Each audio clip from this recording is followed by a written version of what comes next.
Amin. Shalom. Bagaimana kabar Bapak Ibu Saudara sekalian? Mari deklarasikan, aku sehat, kuat, makmur, panjang umur, awet muda, diberkati Tuhan. Katakan amin. Baik, hari ini sebetulnya ada satu lagi firman Tuhan tentang, bukan ada satu, ada banyak sebetulnya, beberapa ya, yang juga berbicara tentang pengampunan. Tapi hari ini saya mau ngajak saudara untuk memahami bagaimana memahami cara bagaimana kita memahami Alkitab atau membaca Alkitab. Ya, bagaimana membaca Alkitab itu tanpa menjadi bingung. Nah, hari ini saya kasih judul firman Tuhan hari ini adalah salib sebagai filter. Ya, salib sebagai filter. Nah, jadi apakah kita pernah bingung ya Bapak Ibu? Karena apa yang tertulis di dalam satu bagian Alkitab bertentangan dengan yang tertulis di bagian Alkitab yang lain. Saudara akan melihat itu, kita akan menemukan hal-hal yang itu, seperti itu. Nah, seringkali kita mungkin ada yang mengabaikannya, cuek aja, tapi ada yang kritis. Nah, hari ini saya mau ajak saudara untuk bagaimana memahami dan mengertinya. Dan saya berjanji kepada saudara bahwa kita akan membuka banyak ayat. Ya. Janjinya biasanya janji gimana itu kan, ini janjinya saya berjanji akan membuka banyak ayat, ya. Oke, ya. Di dalam 2 Timotius 3 ayat 16 ya, sudah ada di depan ya tampilan karena latarnya sudah berganti. Oke. Yang di rumah juga bisa langsung melihat.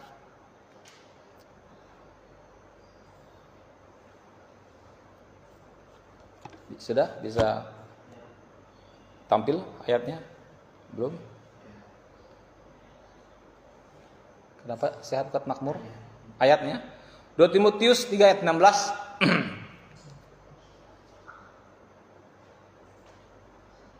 2 Timotius 3 ayat yang ke-16. Segala tulisan yang diilhamkan Allah memang bermanfaat untuk mengajar, untuk menyatakan kesalahan, untuk memperbaiki kelakuan, dan untuk mendidik orang dalam kebenaran. Ya, saudara perhatikan firman Tuhan. Segala tulisan yang diilhamkan, katakan ya, yang diilhamkan ya Tuhan, itu bermanfaat untuk mengajar, menyatakan kesalahan, untuk memperbaiki kelakuan, dan untuk mendidik orang dalam kebenaran. Jadi firman Tuhan itu dipakai untuk mengajar, mendidik, ya, memperbaiki kelakuan. Yang terutama itu dikatakan mendidik orang dalam kebenaran.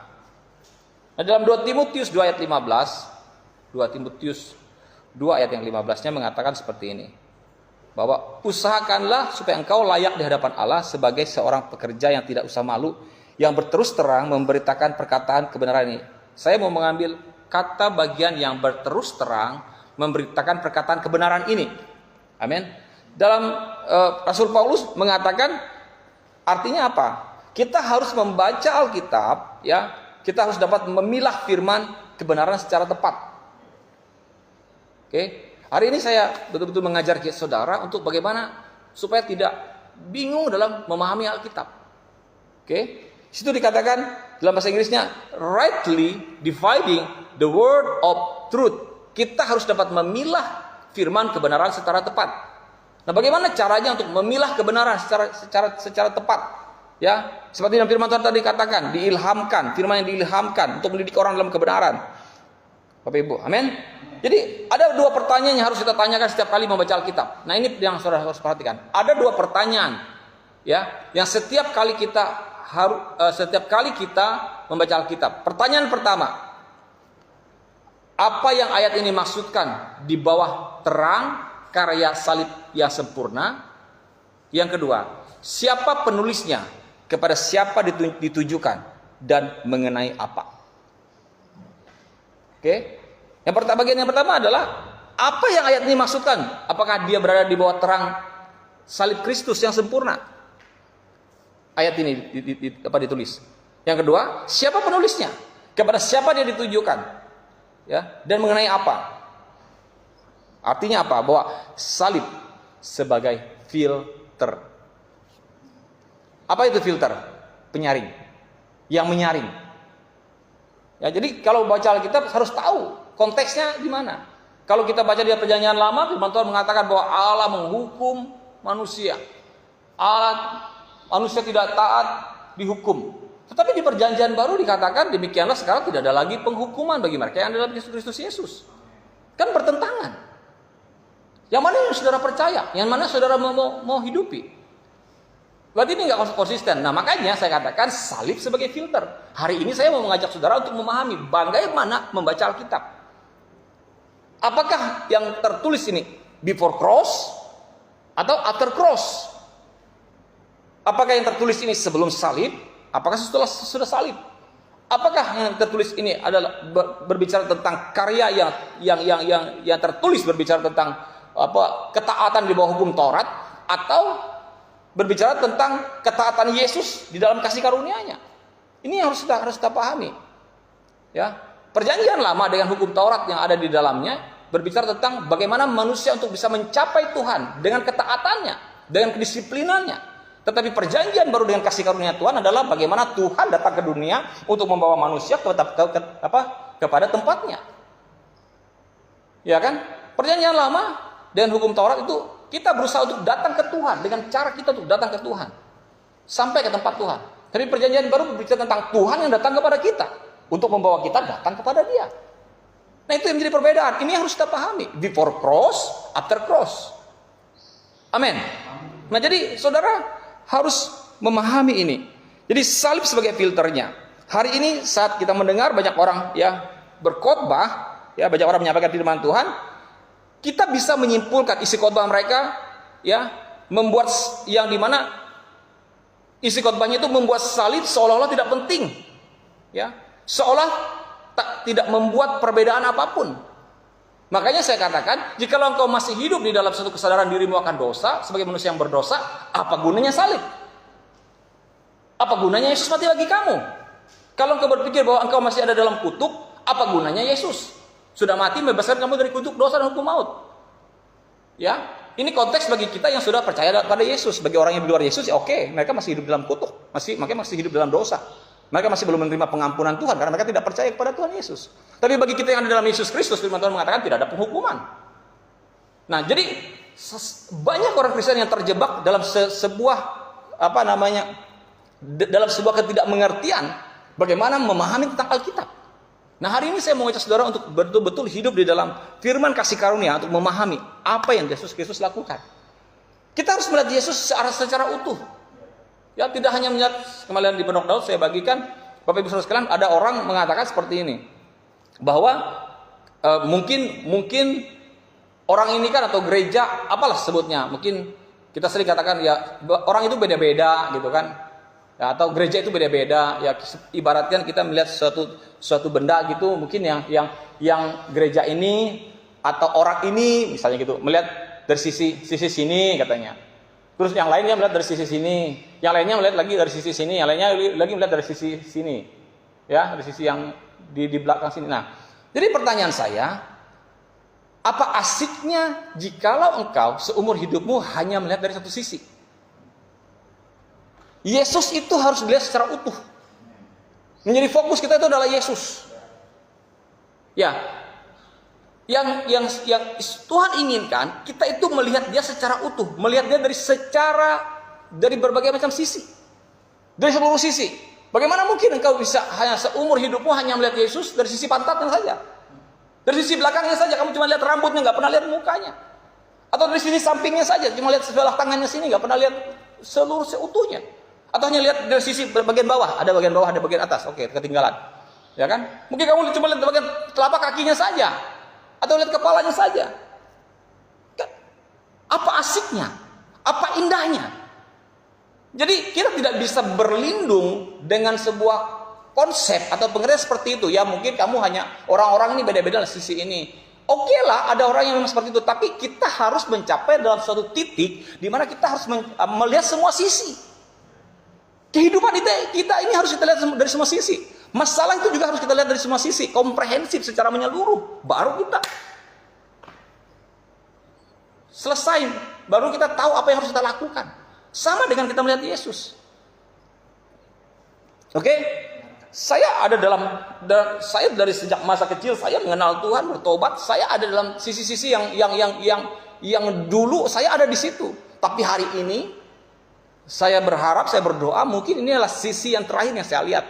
Karena dalam sisi ini saya betul-betul melihat keindahan Kristus, yaitu kasih karunia. Saya melihat Yesus Kristus dari kacamata kasih karunia, dari gambaran kasih karunia, dan saya melihat dia secara utuh. Saya melihat wajah Yesus. Mungkin dulu saya hanya lihat belakangnya saja, hanya melihat bagian belakang kepalanya, bagian belakangnya, bagian pantatnya. Saya ibaratkan seperti itu. Mungkin dulu saya hanya melihat setelah itu berpindah lagi bagian sebelah kanannya. Tapi hari ini saya melihat secara utuh. Menurut saya, tapi mungkin juga belum. Tetapi saya tahu, karena kita memiliki suatu hasrat keinginan untuk melihat Yesus secara utuh. Tuhan atas dia akan membawa kita melihat dia secara utuh. Amin. Hari ini kita belajar bagaimana kita juga melihat Tuhan secara utuh.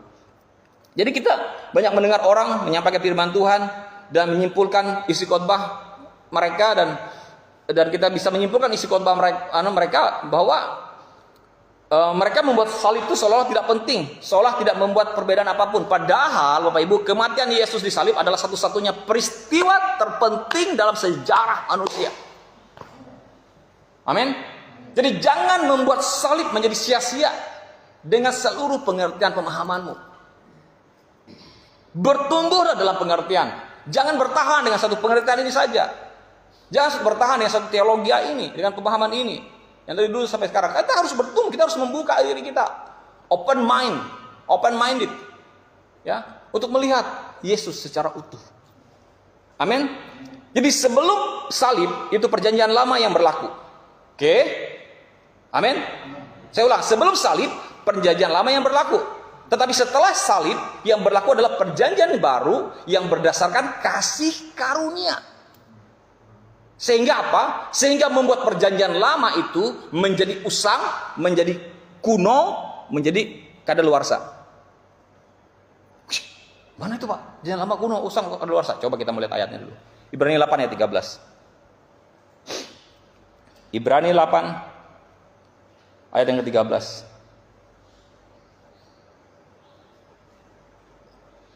Sudah? Baca keras-keras sama-sama. 1, 2, 3. Oleh karena ia berkata-kata tentang perjanjian yang baru, ia menyatakan yang pertama sebagai perjanjian yang telah menjadi tua, dan apa yang telah menjadi tua dan usang telah dekat kepada kemusnahannya. 3 ayat lah. Ya. Siapa berkata-kata? Oleh karena ia berkata-kata. Siapa ia? Yesus berkata-kata tentang perjanjian yang baru. Yesus menyatakan yang pertama sebagai perjanjian yang telah menjadi tua. Dan apa yang telah menjadi tua dan usang telah dekat kepada kemusnahan. Oke? Di bawah perjanjian lama Anda diberkati jika Anda baik. Dengar ini baik-baik. Di bawah perjanjian lama, before cross, Anda diberkati jika Anda baik. Oke? Tetapi di bawah perjanjian baru, Anda diberkati karena Yesus baik. Amin. Di bawah perjanjian lama, Anda diberkati, Anda dibenarkan, Anda diselamatkan karena engkau taat dan disiplin, atau karena engkau taat mentaati Tuhan. Tetapi di bawah perjanjian baru, engkau diberkati, engkau diselamatkan, engkau dibenarkan karena Yesus yang taat bagimu, mentaati Bapa. Amin. Oke? Saya pakai bahasa yang lain. Keselamatan dan kebenaran kita, berkat yang kita terima oleh karena ketaatan kita di bawah perjanjian lama seperti itu. Tetapi di bawah perjanjian baru, keselamatan, kebenaran kita dan berkat yang kita terima, kita dapatkan oleh karena ketaatan Yesus sampai ke kayu salib. Dia taat. Yesus hampir tidak mampu. Dia katakan, ya Bapak, sekiranya lalukan cawan ini daripadaku. Tapi bukan kehendakku yang terjadi, tapi kehendakmu yang terjadi. Artinya apa? Dia menyerahkan seluruh ketaatannya, bukan kepada dirinya, tetapi kepada, dia menyerahkan seluruh kehendaknya atau ketaatan itu untuk diserahkan kepada Bapa. Tuhan, aku mau mengikuti apa yang kau inginkan terjadi padaku, terjadilah. Itu yang disebut dengan berserah. Amin. Yesus taat bagi kita. Amin. Nah, jadi lihatlah perbedaan kontras berikut Bapak Ibu. Perbedaan-perbedaan yang sangat kontras ini. Ya. Yuk, mulai banyak ayat. Ulangan 11 ayat 26 sampai 28. Ulangan pasal 11 ayat 26 sampai 28. Lihatlah aku memperhadapkan kepadamu pada hari ini berkat dan kutuk. Berkat apabila kamu mendengarkan perintah Tuhan Allahmu yang kusampaikan kepadamu pada hari ini, dan kutuk jika kamu tidak mendengarkan perintah Tuhan Allahmu dan menyimpang dari jalan yang kuperintahkan kepadamu pada hari ini dengan mengikuti Allah lain yang tidak kamu kenal. Tuh, sudah perhatikan. Halo Bapak Ibu, sebelum salib kita diberkati jika kita taat dan dikutuk jika kita tidak taat. Betul? Itu apa? Di mana itu? Hukum Taurat. Tetapi sesudah salib kita diberkati karena kita telah diampuni dan kita telah ditebus dari kutuk hukum Taurat. Katakan amin. Di mana ayatnya? Roma 4 ayat 8. Roma 4 ayat yang ke-8 dikatakan, berbahagialah manusia yang kesalahannya tidak diperhitungkan Tuhan kepadanya. Jadi kalau Bapak Ibu Saudara sekalian, firman Tuhan mengatakan bahwa sesudah salib engkau diberkati dan karena kita telah diampuni. Karena firman Tuhan mengatakan kesalahanmu tidak diperhitungkan lagi. Kalau di perjanjian lama, apa yang terjadi? Kamu diberkati jikalau engkau taat. Betul?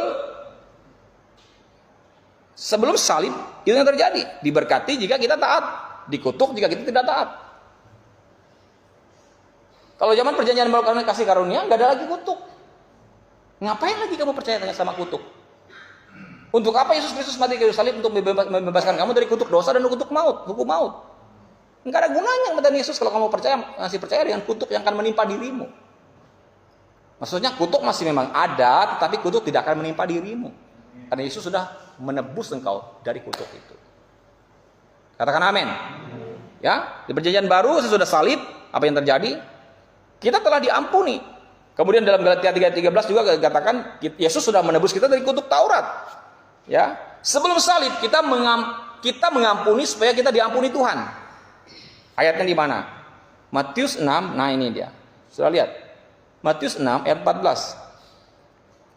Saya dulu juga terjebak dengan ayat ini. Saya juga sering pakai untuk injili orang, untuk nakut-nakutin orang. Padahal konteksnya yang ditulis dalam ini adalah hukum Taurat. Kalimat hukum Taurat yang diulang oleh Yesus, diucapkan kembali oleh Yesus. Firman Tuhan mengatakan, karena jikalau kamu mengampuni kesalahan orang, Bapamu yang di sorga juga akan mengampuni kamu juga. Oke? Nah, sebelum salib kita mengampuni supaya kita diampuni Tuhan. Tetapi karena kematian Yesus di kayu salib, kita diampuni tanpa syarat. Oke, dan sekarang kita mengampuni karena kita sudah diampuni. Kita sudah belajar tentang pengampunan. Betul? Sebelum salib kita diampuni karena kalau kita harus mengaku ada suatu tindakan usaha kita diampuni dengan cara apa? Diampuni dengan syarat. Tuhan mengampuni kita. Kita mengampuni supaya kita diampuni. Ada sesuatu yang tindakan yang harus kita lakukan untuk mengampuni dosa orang atau minta ampun dulu. Tapi before cross, pengampunan yang kita terima tanpa syarat, dan itu terjadi oleh karena darah Yesus. Efesus 4 ayat 32. Efesus 4 ayat 32. Firman Tuhan mengatakan, tetapi hendaklah kamu ramah seorang terhadap yang lain, penuh kasih mesra dan saling mengampuni, sebagaimana Allah di dalam Kristus telah mengampuni kamu. Artinya apa? Pengampunan before cross kamu terima jikalau kamu ampuni orang dulu. Tetapi di perjanjian baru, after cross, setelah salib, kita mengampuni karena kita sudah diampuni. Menerima pengampunan dulu baru kita mengampuni orang lain. Kita udah terima pengampunan nih. Makanya dikatakan di situ penuh kasih mesra dan saling mengampuni sebagaimana Allah dalam Kristus sudah mengampuni kita. Kolose 3 ayat 13. Kolose 3 ayat yang ke-13. Sabarlah kamu seorang terhadap yang lain, dan ampunilah seorang akan yang lain apabila yang seorang menaruh dendam terhadap yang lain. Sama seperti Tuhan telah mengampuni kamu, kamu perbuat jugalah demikian. Jadi kenapa kita mengampuni orang? Kenapa kita harus mengampuni orang? Karena Tuhan lebih dulu mengampuni kita. Itu after cross. Kita sudah memahami bahwa pengampunan itu sudah kita terima. Tetapi dalam perjanjian yang lama atau sebelum salib, yang terjadi apa? Kita harus berusaha mengampuni dulu supaya kita menerima pengampunan. Saudara mengerti maksud saya ini? Ya, kita harus mengampuni dulu supaya kita menerima pengampunan. Tetapi after cross, tapi setelah salib kita mengampuni dulu. Kita bukan mengampuni dulu, kita mengampuni orang lain karena kita sudah menerima pengampunan. Itu maksudnya. Saudara paham maksud saya? Amin. Jadi sebelum salib, mengasihi sesama berarti tidak mengingini istrinya atau hartanya atau miliknya. Itu mengasihi sesama. Seperti itu yang dikatakan sebelum salib, ya. Kita bisa baca dalam Ulangan 5 ayat 21. Ya. Dikatakan bahwa kita mengasihi sesama berarti kita tidak mengingini istri orang atau harta orang atau milik orang. Jangan mengingini istri sesamamu dan jangan menghasratkan rumahnya atau ladangnya atau hambanya laki-laki atau hambanya perempuan atau lembunya atau keledainya atau apapun yang dipunyai sesamamu. Tetapi Bapak Ibu Saudara sekalian, ya, sesudah salib apa yang terjadi? Kita mengasihi dan menerima sesama kita karena Kristus telah mengasihi kita dan menerima kita. Amin. Roma 15 ayat 7. Coba kita buka. Ayatnya di 1 Yohanes 4 ayat 19. Saudara sudah tahu bahwa Allah lebih dulu mengasihi kita, ya. Roma 15 ayat 7. Ya. Sebab itu terimalah satu akan yang lain, sama seperti Kristus juga telah menerima kamu untuk kemuliaan Allah. Oke, saudara paham? Jadi Allah dulu yang bekerja, Allah dulu yang bertindak, baru kita bertindak. Kalau before cross, kita yang harus bertindak, baru Allah bertindak. Nah itu perbedaannya. Jadi sebelum salib Tuhan itu jauh dan tak terhampiri. Keluaran 19 ayat 12. Sebelum salib Tuhan itu jauh dan tidak terhampiri. Keluaran 19 ayat 12.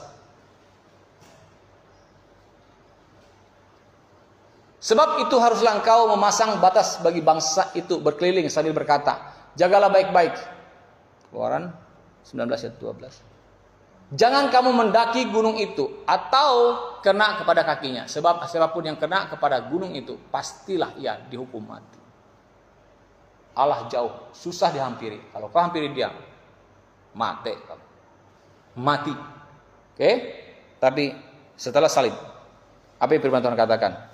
Dalam Efesus 2 ayat 13. Efesus 2 ayat 13. Dikatakan bagaimana di sana? Tetapi sekarang di dalam Kristus Yesus, kamu yang dahulu jauh sudah menjadi dekat oleh darah Kristus. Weh, keren. Amin. Tetapi karena salib, kita yang dulu jauh telah dibawa mendekat kepada Tuhan untuk menerima rahmat dan menemukan kasih karunia-Nya. Haleluya. Amin. Sebelum salib, Tuhan menuntut kita bertanggung jawab atas dosa kita. Dan bahkan persembahan tidak mampu membersihkan hati nurani kita yang jahat ini, yang penuh dengan rasa bersalah ini. Oke? Bahkan persembahan atau korban tidak mampu membersihkan hati nurani kita yang jahat, yang penuh rasa bersalah ini. Itu before cross. Ayatnya di mana? Imamat 5 ayat 17.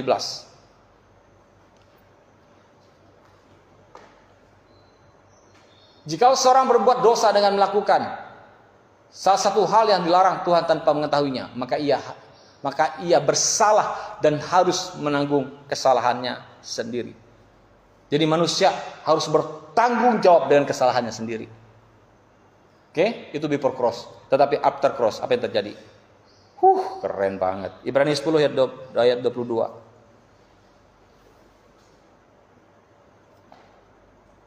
Karena itu marilah kita menghadap Allah dengan hati yang tulus ikhlas dan keyakinan iman yang teguh, oleh karena hati kita telah dibersihkan dari hati nurani yang jahat dan tubuh kita telah dibasuh dengan air yang murni. Ibrani 8 ayat 12.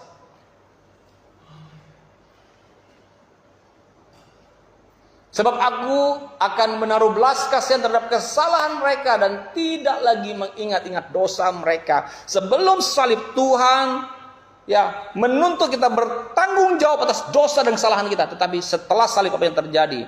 Bapak Ibu saudara, Yesus dengan darahnya membersihkan kita dari hati nurani kita yang jahat dan tidak lagi mengingat-ingat dosa kita. Bukan lagi kita yang bertanggung jawab untuk membersihkan dosa kita, tapi Yesus Kristus yang mengambil posisi, mengambil alih. Aku yang bertanggung jawab, anakku, untuk menanggung dosa-dosamu. Wow, keren banget kan? Betul? Ya, saudara bersyukur bisa kenal Yesus, bisa tahu Yesus, bisa hidup dalam Yesus. Amin. Oke, sebelum Yesus Tuhan berkata begini, jangan. Oke, di Keluaran 29 ayat 1. Ya, dan seterusnya. Saudara bisa baca saja. Ayat 2 coba lihat. Kan banyak kata jangan situ. Ya. Keluaran 29.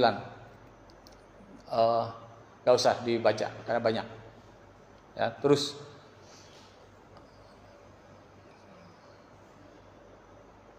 ya. Tetapi setelah salib Tuhan berkata, aku akan. Ya, kalau di Keluaran pasal yang ke-29 kita akan menemukan di sana banyak ayat-ayat yang mengatakan kita untuk banyak aturan yang isinya itu adalah, konteksnya adalah jangan. Saudara tahu kan itu di Perjanjian Lama juga seperti itu kan, bahwa jangan kau seperti ini, jangan kau seperti ini, penuh dengan aturan-aturan, dan jikalau kau melanggarnya maka apa yang terjadi? Kamu akan menerima akibatnya. Tetapi di Perjanjian Baru, yaitu sesudah salib, dalam Ibrani 8 ayat 8 sampai 12, Ibrani 8 ayat 8 sampai 12 dikatakan, Ibrani pasal yang ke-8, sebab ia menegur mereka ketika ia berkata, sesungguhnya akan datang waktunya, demikianlah firman Tuhan, aku akan mengadakan perjanjian baru dengan kaum Israel. Oke.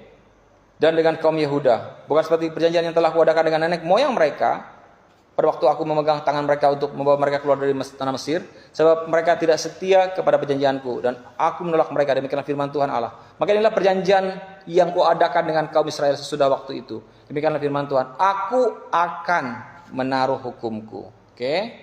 Aku akan menjadi Allah mereka. Oke, perhatikan situ. Katakan amin.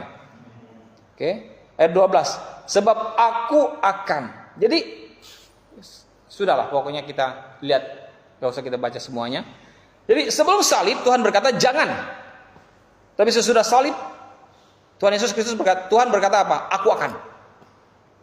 Artinya apa? Sebelum salib perintahnya adalah lakukan. Jangan. Tapi setelah salib apa yang Yesus katakan? Sudah. Sudah kulakukan. Sudah kuselesaikan. Sudah kukerjakan untukmu. Oke? Ini yang harus saudara pahami. Jadi sebelum salib kebenaran dituntut dari orang berdosa. Ulangan 6 ayat 25. Sebelum salib kebenaran dituntut dari orang berdosa.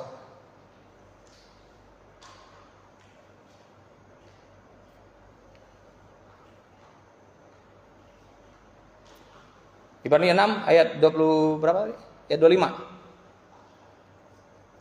Sudah? Dan kita akan menjadi benar apabila kita melakukan segala perintah itu dengan setia di hadapan Tuhan Allah kita seperti yang diperintahkannya kepada kita. Lihat, kamu menjadi benar karena apa? Karena melakukan segenap perintah itu dengan setia di hadapan Tuhan. Itu sebelum salib. Kau menjadi benar jikalau engkau setia taat melakukan perintah Tuhan. Oke? Tetapi setelah salib kebenaran kita diberikan secara cuma-cuma sebagai hadiah, sebagai anugerah. Oke? Makanya saya katakan Bapak Ibu, kebenaran itu hadiah. Dibenarkan itu hadiah. Keselamatan itu hadiah. Kasih karunia itu hadiah. Oke? Dan jangan coba-coba menaruh label harga kepada yang bernamanya hadiah. Oke? Contohnya gini.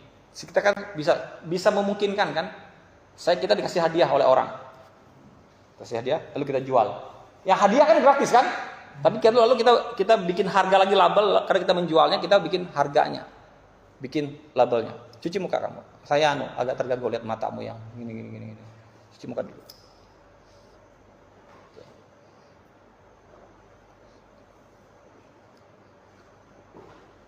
Oke ya.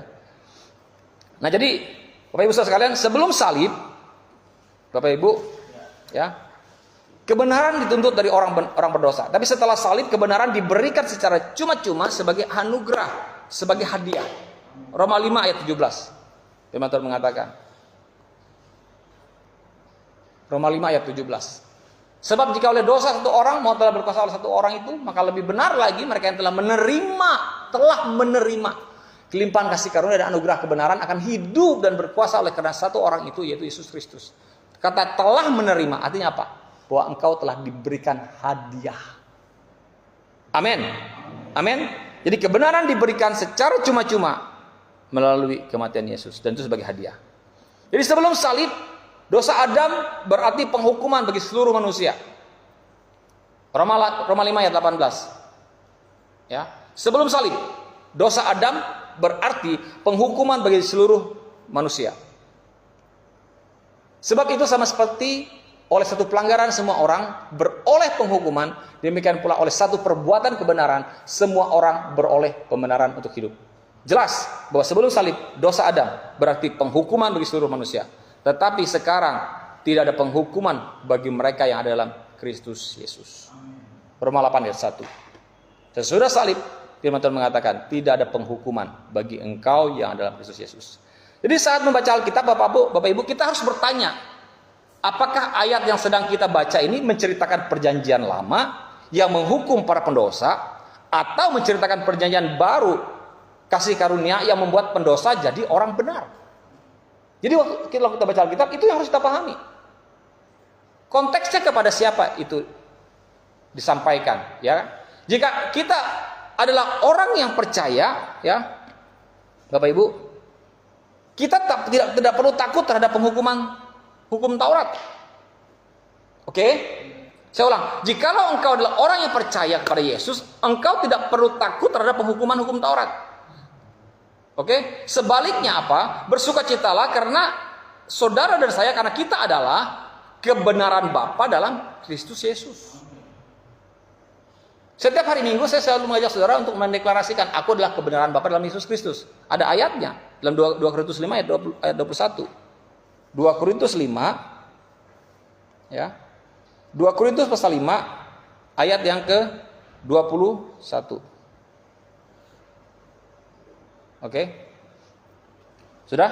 Yuk kita baca sama-sama. 1, 2, 3. Dia yang tidak mengenal dosa telah dibuatnya menjadi dosa karena kita, supaya di dalam Dia kita dibenarkan oleh Allah. Dalam terjemahan IMB-nya yang lebih menjelaskan, dikatakan seperti ini. Elohim telah membuat Kristus yang tidak mengenal dosa menjadi dosa karena kita, supaya di dalam Dia kita menjadi kebenaran Elohim. Supaya di dalam Yesus kita menjadi kebenaran Allah. Amin. Ya, Bapak Ibu, sudah paham itu, ya? Jika engkau adalah orang yang percaya, kita tidak perlu takut terhadap penghukuman hukum Taurat. Sebaliknya bersukacitalah karena kita adalah kebenaran Bapa dalam Kristus Yesus. Perhatikan juga Bapak Ibu, ketika kita baca Alkitab, perhatikan juga siapa audiensnya. Kepada siapa Alkitab itu disampaikan? Ketika berbicara itu kepada siapa disampaikan? Oke? Apakah dia itu disampaikan kepada orang Yahudi yang berada di bawah hukum Taurat? Apakah kepada orang non-Yahudi? Ada 3 audiensnya. Yang pertama adalah orang Yahudi yang konteksnya berada di bawah hukum Taurat. Yang kedua adalah orang non-Yahudi yang belum percaya, atau orang berdosa yang tidak percaya, atau the Gentiles, orang-orang lain, bangsa-bangsa lain. Yang ketiga adalah disampaikan kepada orang yang percaya seperti saudara dan saya. Itu harus saudara pahami, harus saudara mengerti. Oke, konteksnya kepada siapa firman itu berkata. Jadi saat membaca Alkitab kita juga perlu perhatikan kepada siapa ayat tersebut ditujukan. Sebab jika tidak, kita akan salah makan obat. Halo. Saudara akan seperti orang yang salah makan obat. Karena saudara berpikir, wah, firman Tuhan mengatakan seperti ini, kita harus taat nih. Kita akan dibenarkan kalau kita taat. Ya kan? Padahal firman itu ditujukan pada apa? Kepada orang Yahudi yang hidup dalam konteks di bawah hukum Taurat. Supaya kita diselamatkan, kita harus taat. Saya tidak sedang mengajar saudara untuk tidak taat. Saudara harus taat. Harus tetap hidup disiplin. Tetapi itu adalah respon daripada ketaatan Yesus yang sudah kau terima. Yesus sudah berkorban untuk hidupmu. Yesus sudah baik bagi engkau. Ya kan? Dia sudah mengasihi kamu. Nah, ketika dia memberikan perintah kepadamu, engkau harus mentaati dia. Tetapi bukan supaya saudara untuk menerima pengampunan atau menerima keselamatan, karena engkau sudah diselamatkan. Amin. Maka tadi saya katakan keselamatan kebenaran kita peroleh bukan karena ketaatan kita, tapi karena ketaatan Yesus. Oke. Jadi ada dua jenis orang di dunia ini. Tadi saya katakan yang menaruh imannya pada Yesus Kristus dan yang tidak. Ya, ada dua jenis orang di dunia ini. Ada yang menaruh imannya pada Yesus Kristus dan yang tidak menaruh iman pada Yesus Kristus. Karena itulah Roh Kudus membawa dua jenis penginsafan. Bagaimana maksudnya? Yohanes 16 ayat 8 sampai 10. Yohanes pasal 16 ayat 8 sampai 10. Dan jikalau ia datang, ia akan menginsafkan dunia akan dosa, kebenaran dan penghakiman. Akan dosa karena mereka tetap tidak percaya kepada aku, akan kebenaran karena aku pergi kepada Bapa dan kamu tidak melihat aku lagi. Jadi Bapak Ibu Saudara sekalian, ya, Roh Kudus menginsafkan dunia akan dosa ketidakpercayaan. Oke, di ayat 9. Banyak ayat di Perjanjian Baru yang ditulis untuk orang yang tak percaya, orang yang tidak percaya.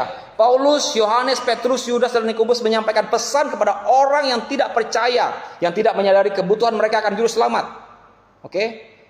Nanti saudara akan nanti baca. Saya tidak usah baca Alkitab lagi karena waktu kita sudah habis, ya. Tapi saya selesaikan ini. Oke. Paulus, Yohanes, Yudas dan Yakobus menyampaikan pesan kepada orang yang tidak percaya, yang tidak menyadari kebutuhan mereka akan juru selamat. Misalnya di mana? Di 1 Yohanes 1 ayat 5 sampai 10. Ya. Dan para rasul juga mengingatkan gereja mengenai orang yang tidak percaya yang menyamar sebagai nabi dan pengajar. Misalnya di mana? Di dalam 2 Petrus pasal 2. Kata-kata peringatan keras yang ditujukan pada orang yang tak percaya bukan untuk diterapkan, Bapak Ibu, pada orang-orang yang sudah dilayakkan Kristus. Saya ulang lagi, kata-kata peringatan keras yang ditujukan kepada orang yang tidak percaya bukan untuk diterapkan pada orang-orang yang sudah dilayakkan oleh Yesus Kristus. Oke, keras, tegas buat orang yang tidak percaya. Dan itu juga bukan untuk orang yang kalau engkau sudah percaya pada Yesus itu tidak berlaku untuk hidupmu. Halo? Roh Kudus mengingatkan orang percaya akan kebenaran mereka. Di ayat 10. Di dalam dalam Yohanes pasal 16 tadi, ya. Roh Kudus mengingatkan orang percaya akan kebenaran mereka, ayat 10-nya. Kita tidak butuh diingatkan mengenai kekurangan kita, tetapi kita perlu diingatkan mengenai posisi kita yang selalu benar di hadapan Tuhan. Lihat 2 Korintus pasal 5 ayat 21. Jadi kita tidak perlu diingatkan mengenai kekurangan kita. Kita tidak perlu diingatkan mengenai dosa kita. Yang perlu diingatkan adalah posisi kita sebagai orang yang sudah dibenarkan di hadapan Tuhan. Itu yang perlu diingatkan. Oke, sebagian besar kita Perjanjian Baru ditulis untuk meyakinkan orang percaya bahwa kita adalah milik Tuhan dan tidak ada apapun yang bisa memisahkan kita dari kasih Kristus. Roma 8 ayat 38 sampai 39. Bahkan dosa kita pun tidak bisa, ya, karena kasih karunia Tuhan jauh lebih besar dari dosa kita. Oke, bahkan dosa kita pun tidak bisa apa? Maksudnya tidak bisa memisahkan kita dari kasih Tuhan. Halo, karena apa? Karena kasih Tuhan jauh lebih besar dari dosa kita. Saat saudara gagal, saat kita gagal, Roh Kudus tidak menghakimi atau tidak menuduh kita. Oke, kita udah belajar itu. Tidak ada yang namanya penghukuman bagi kita yang ada dalam Kristus Yesus. Jelas. Sebaliknya, dia mengingatkan kita bahwa kita selalu dan selamanya benar, bahwa kita selalu dijaga oleh Yesus Kristus. Dalam Yudas 1 ayat 24 dikatakan di sana bahwa kita adalah anak Bapa dalam Galatia 4 ayat 6. Oke, Bapak Ibu. Dan bahwa pengharapan kita kuat dan aman dalam Ibrani 6 ayat 19. Oke, dan saat kita bersalah, Yesus tidak menghukum kita. Dia justru apa? Membela kita. 1 Yohanes 2 ayat 1. Oke, 1 Yohanes 2 ayat 1. Coba buka Bro.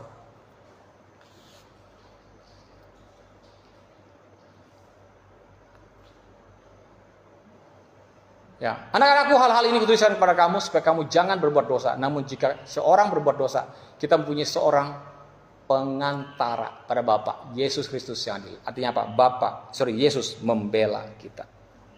Amin. Jadi, dan Yesus mengajar kita bagaimana kita harus berkata tidak pada segala kefasikan. Titus 2 ayat 12. Jadi Bapak Ibu Saudara sekalian, oke, memilah firman dengan tepat berarti membaca firman sesuai konteks karya salib yang sempurna. Berarti membaca dan menafsirkan firman di bawah terang cahaya Kristus. Oke, jadi seluruh Alkitab menyingkapkan tentang Yesus. Lukas 24 ayat 27. Yuk kita baca ini. Lukas 24 ayat 27. Baca sama-sama. 1, 2, 3. Lalu ia menjelaskan kepada mereka apa yang tertulis tentang dia dalam seluruh kitab suci, mulai dari kitab-kitab Musa dan segala kitab nabi-nabi. Wow. Oke. Coba perhatikan. Lalu ia menjelaskan kepada mereka apa yang tertulis tentang Yesus dalam seluruh kitab suci, mulai dari kitab-kitab Musa dan segala kitab nabi-nabi. Artinya apa? Alkitab kita ini dalam perjanjian lama, dari kitab Kejadian sampai kitab Wahyu, semuanya hanya berbicara tentang Yesus. Jadi sewaktu kau membaca kitab Perjanjian Lama, lihatlah Yesus ada dalam setiap cerita itu. Sewaktu kau membaca tentang seorang tokoh, misalnya Musa, Abraham, Gideon, Daud, Simpson, temukan Yesus di sana. Semuanya berbicara tentang Yesus. Firman Tuhan mengatakan semua yang tertulis itu tentang dia dalam seluruh kitab suci. Katakan amin. Amin. Jadi bacalah Alkitabmu dan temukan Yesus di dalamnya. Katakan amin. Tuhan Yesus memberkati. Mari kita berdoa. Amin. Jadi saudara hari ini paham bagaimana baca Alkitab supaya tidak salah kaprah, supaya tidak salah minum obat. Jadi jangan salah minum obat, ya. Harus baca Alkitab, konteksnya bagaimana konteksnya harus dipahami. Jadi temukan Yesus dalam setiap cerita di Alkitab. Haleluya.